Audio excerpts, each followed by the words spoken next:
Здравейте! Днес с машината за тахан ще опитаме да направим нещо по-различно.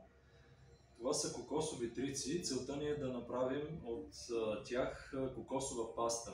Тя много често се използва в сладкарството като основа за различни видове кремове и украси на самите торти.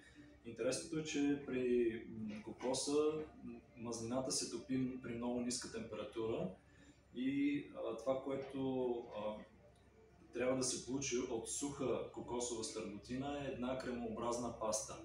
Нека да видим какво се получава с машината за тахан. Настроили сме на най-финно смилане, така че да се получи възможно най-гладката кокосова паста.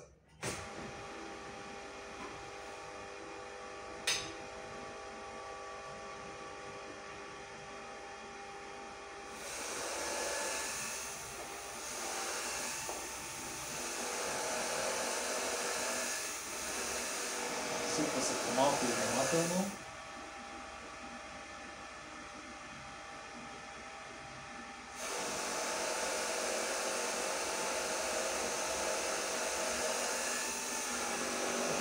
Виждаме вече резултата.